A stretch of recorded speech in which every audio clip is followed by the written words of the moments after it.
So, William Seal. Thank you, Mr. Chairman. This is my first call and hope to be my first of 4 calls on Part 7. I want to pose a question to the Minister and the Chair and to this government. What is going on with this government?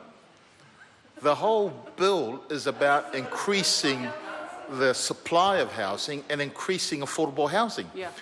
But for the vital parts of the bill that we have presented, Part 3, increasing the house supply by 10,000, they've voted down. We've talked about cracking down on speculators, they've voted down. I hope that they don't vote down Part 7, sir, which I now come to. Part 7, sir, says that it requires that instead of what this government is doing, taking money out of New Zealand Corporation and using it for whatever they desire, that money actually ought to go back to Housing New Zealand, that they build more social housing. So it is to focus on the function of New Zealand, Housing New Zealand. And I'll tell you why that's important, sir. Because at the moment, the whole purpose of Housing New Zealand, that social foundation of providing housing for the needy, has been destroyed. But yet, the first Labour government that set up Housing New Zealand, its very purpose was to help those in need of housing, particularly after World War II. But this government comes along and in 8 years have destroyed that basic foundation of what Housing New Zealand was established to do. Right. So I agree, sir, in Clause 18, Part A, providing rental housing principally for those who need it most. That should be what Housing New Zealand is about, and yet today I can give you examples. In Housing New Zealand office in Mangere, they kick out people who are in need of housing for simple things. One woman was behind on rent for $100. They gave her 90 days notice, right on the spot, wouldn't even give her the opportunity. This is a sole mother who works well, and in fact on the phone they bullied her. That's just one example of many, sir. The needy, sir, that we talk about are the people who are living in cars, living in garages. The other day, Alfred Ngaro said to me, we've always had people living in garages, in cars. That's what he said? That's ludicrous, sir. We may have had people live in garages, but it were only on a temporary basis in preparation for getting themselves on their feet.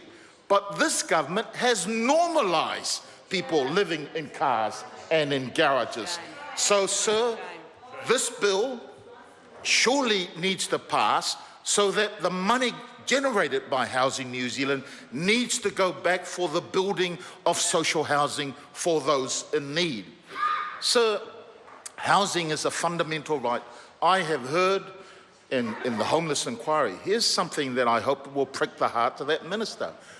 An investor said to, this was presented at Te Puia Marae, he said, housing, sir, is so critical for raising families and communities.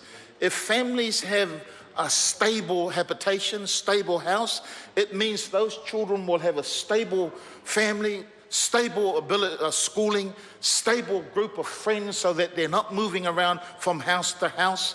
And in generally, that means that you have good, strong local communities contributing to that community. That's what should happen if we were investing money properly into Housing New Zealand and providing for the needy. But sir, we just don't want people to be living in social housing. We want them to own their own home. That's part of our overall plan. And I have thought that that's what this government was doing in this legislation. But again, sir, in that initial question, what's going on with this government?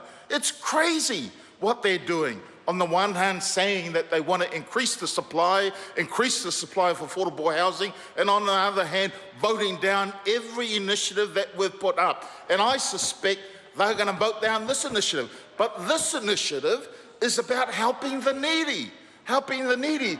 I can't understand how some of those MPs on that side can live with themselves, sir. People who believe that are close to the community. And I'm not pointing my finger at anyone in particular, but I want to name Alfred Ngaro and the Sita Sanotuinga. because they go out to the community and say, Mr. Chairman, Mr. Chairman. Chair. Thank you.